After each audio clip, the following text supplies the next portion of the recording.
Nesse vídeo você vai entender o porquê que o Neymar ganha mais do que a Marta.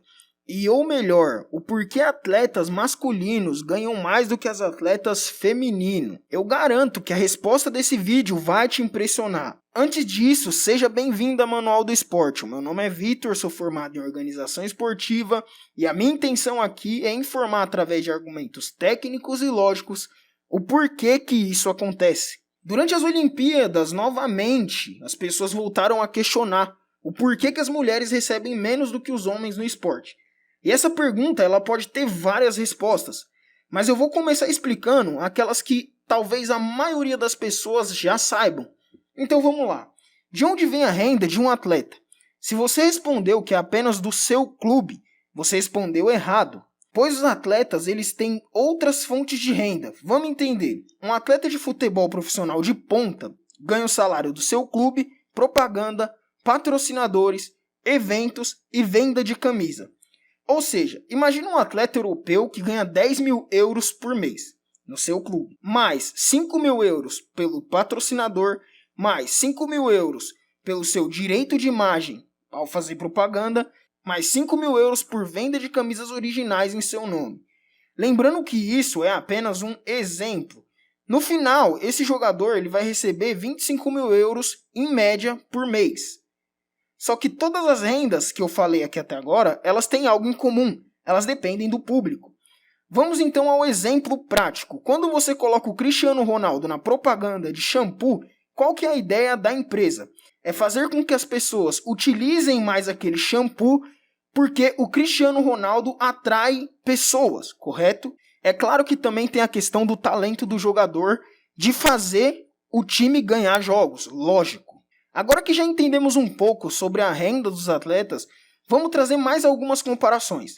Para assistir um jogo da seleção brasileira masculina, o ingresso mais barato sai no mínimo R$200, chutando baixo. Já no feminino, custa em torno de R$30 fora de competições importantes. Vamos então fazer uma conta básica. Vamos imaginar que 20 mil pessoas fossem assistir esse jogo. No feminino, a renda seria de R$400 mil.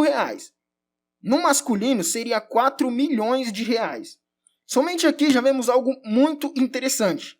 Mas calma, não é apenas isso que vale. Não vamos falar nesse vídeo aqui apenas sobre valores. Vamos entender coisas além do dinheiro. Vamos então fazer mais uma ressalva, e talvez a mais importante desse vídeo. Muita gente fala do Neymar e da Marta, mas tem algo que é muito mais importante do que isso, que é a mais pura realidade. A maioria dos atletas não ganham nada, seja ele homem ou mulher. Se você pegar o futebol masculino, que tem muito mais estrutura que o feminino, os atletas profissionais passam mais tempos desempregados do que empregados. No caso, jogadores de futebol da Série C, da Série B e etc. Isso aqui eu estou falando de atletas que já são profissionais. Um exemplo disso foi o antigo jogador Wendel Lira, que ganhou como o gol mais bonito do mundo e ele ficou muito famoso naquela época. Agora ele largou o futebol e virou gamer. E ele conta em vários podcasts a experiência que ele teve no esporte. Vale muito a pena ver. Então quando falamos de Neymar e de Marta, estamos falando de 0,5% e se pá nem isso. Então entendam que Neymar e Marta são exceção. Por isso que é muita covardia às vezes quando vocês querem utilizar esses dois como base para as coisas, entende? Se você quer realmente ajudar as atletas femininas, existem muitas vaquinhas na internet. E se você não tem dinheiro para ajudar, você pode ajudar divulgando. Porque apenas falar não vai ajudar. Se você divulgar, se você interagir, vai ajudar muito também o esporte feminino no geral. Já sabemos que as atletas femininas ganham menos por conta do seu público reduzido. E aqui vai mais um dado importante. Homens e mulheres, quando vão apreciar o esporte, eles escolhem o esporte masculino. Eu vou dar um exemplo. Se você é homem ou mulher, provavelmente você torce para algum time, correto? Mas eu duvido muito que você começou a torcer por esse time através do feminino. Isso não é alfinetar. Isso é apenas uma realidade. E claro que é uma tristeza para o futebol feminino. Agora, para entendermos mais o porquê assistimos mais o masculino do que o feminino, temos que voltar um pouco na história.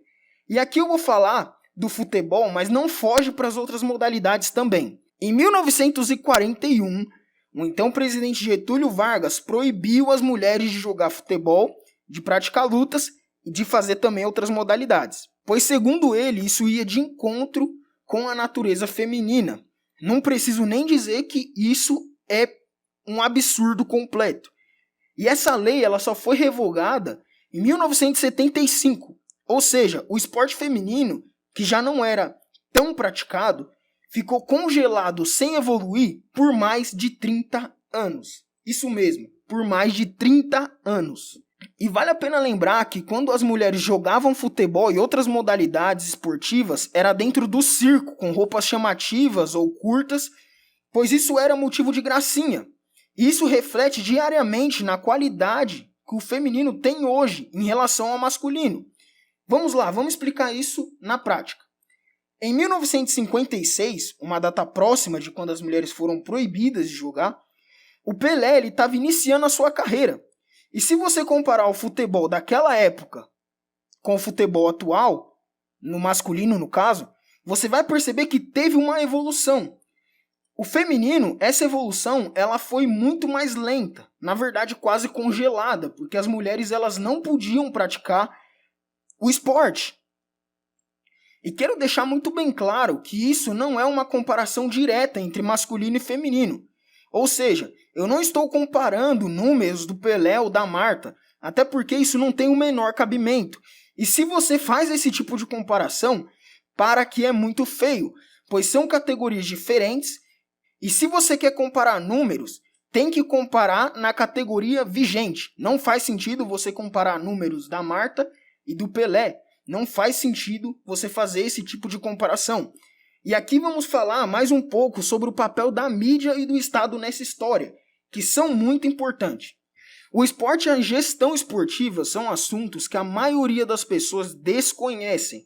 E como na internet todo mundo finge saber de tudo, agora com alguns assuntos esportivos estando em alta, algumas pessoas falam deles como se elas entendessem. Por exemplo, pessoas de partido político usando as atletas mulheres para ganhar a eleição, falando coisas sem um mínimo de conhecimento técnico sobre esporte. E cuidado, porque é numa dessa que quem sai perdendo é justamente quem realmente gosta de esporte, ou então as mulheres que praticam esporte. Porque essas pessoas estão ali porque o assunto está em alta. Depois vão acabar o assunto e quem se lasca é quem realmente gosta do esporte ou quem pratica. Então cuidado com alguns movimentos políticos que nunca fizeram nada pelo esporte e não entendem nada sobre o esporte falando sobre o assunto.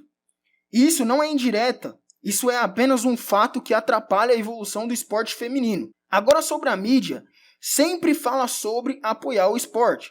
Porém, a mídia só transmite aquilo que é rentável. Eu não estou me posicionando nem contra ou a favor do que a mídia deve transmitir. Mas o que acontece é que enquanto a mídia fala que tem que apoiar o esporte, coisa do gênero, ele apenas transmite aqueles esportes no qual é rentável para eles. E como eu disse, eu não quero entrar em contexto se isso é certo ou errado. É apenas um fato apresentado. Já falamos muitas problemáticas. E agora vamos apresentar possíveis soluções.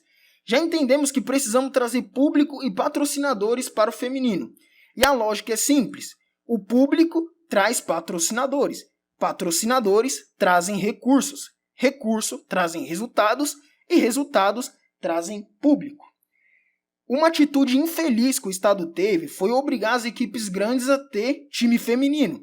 Por que isso foi uma atitude infeliz? Quando você obriga uma empresa a fazer algo que não é rentável para ela, ela faz de qualquer jeito, descendo o nível mais ainda do futebol feminino e afastando mais pessoas de querer assistir o futebol feminino. Provavelmente a pessoa que criou essa lei não entende sobre esporte, então é mais um ponto para se observar. Uma solução consciente é primeiro entender que o esporte feminino tem um grande potencial. Adaptar o esporte para as condições físicas naturais das mulheres. E vamos entender isso melhor. As medidas do esporte, no geral, é do tamanho para o masculino. Por exemplo, tamanho do campo do futebol, tamanho da cesta de basquete é baseado no físico masculino. E lógico que por condições biológicas, mulheres elas vão ter mais dificuldades, limitações na hora de praticar. E isso não é culpa das mulheres, isso é apenas uma condição biológica mesmo. E as mulheres de maneira alguma devem parar de praticar o esporte por causa disso. Vamos a um exemplo. No basquete, todos gostam de assistir enterrada, ponte aérea e tudo mais. Se abaixassem a cesta do feminino, teríamos enterrada, também ponte aérea, no basquete feminino, atraindo mais público ao esporte feminino, nesse caso basquete. E claro que vai muito além disso. A verdade é que muita coisa tem que mudar. E o assunto é muito mais profundo do que Neymar e Marta. E aqui foi apenas algumas informações para você entender isso. E claro que tem muito mais coisas além do que eu falei nesse vídeo. E por esse vídeo é só. Não se esqueça de se inscrever no canal, deixar o seu gostei e deixar sua opinião aqui embaixo, se você concorda ou se você discorda. Valeu, até o próximo vídeo.